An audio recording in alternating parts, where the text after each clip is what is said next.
ఇదొక స్కామ్. ఏంటి? ఈ మెడికల్ కాలేజ్ ని ప్రైవేటైజేషన్ అని చెప్పేసి ప్రైవేట్ వాళ్ళకి అమ్ముకోవడం ఒక స్కామ్. దీంట్లో భయంకరమైనటువంటి స్కామ్ ఇంకొకటి ఉంది. అదేంటంటే మనం చూస్తా ఉన్నాం, చంద్రబాబు నాయుడు గారు చెప్తా ఉన్నారు, ఇవన్నీ ఈ మెడికల్ కాలేజ్ అంట ఈ ప్రైవేటీకరణ చేసి మళ్ళీ దీంట్లో ప్రైవేట్ వారి బొమ్మ మాత్రమే ఉంటుంది, చిన్నది ఉంటుంది, కానీ మొత్తం అజమాయిషీ మనదే.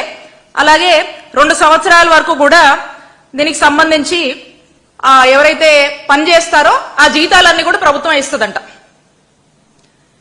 ఇది మొత్తం ఆ 2 years వరకు కూడా ప్రభుత్వం భరిస్తుందని చెప్పి చంద్రబాబు నాయుడు గారు చెప్తా ఉన్నారు. అంటే ఇక్కడ ఒక్కసారి ఆలోచిద్దాము, ఒక మెడికల్ కాలేజ్ రన్ చేయాలంటే అక్కడ దాదాపు మనకు ఒక 500 నుంచి 600 మంది సిబ్బంది అవసరం అవుతారు. డాక్టర్స్ కావచ్చు, పారామెడికల్ స్టాఫ్ కావచ్చు, అలా అన్ని రకాల వాళ్ళు మనం తీసుకుంటే 5 నుంచి 600 మంది అవసరం అవుతారు.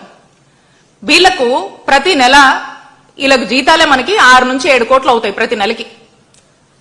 ఇక ఇవి సంవత్సరానికి వచ్చేసరికి 70 నుంచి 80 కోట్లు సంవత్సరానికి దీని మీద మనకు ఖర్చు అవుతా ఉంటది. మనం ఇక 2 ఏళ్లకు గనక చూసుకుంటే సుమారు 150 కోట్ల వరకు కూడా ఒక కాలేజ్ మీదే అవుతా ఉంటది.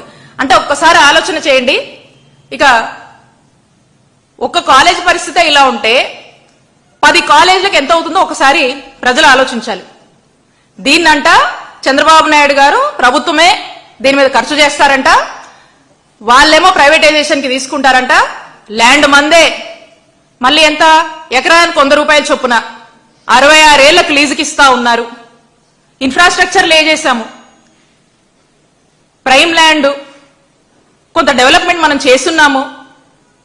మరి ఈరోజు ఇవన్నీ కూడా ఉన్న పనంగా ప్రైవేట్ వాళ్ళకి అప్పజెప్పి మనమే జీతాలు ఇవ్వాలంట. అంటే ఒకసారి అర్థం చేసుకోండి, ఒక చేతో ఇటు మనం ఇస్తూ ఇంకో చేతో మనం ఇటు తీసుకుంటున్నాం.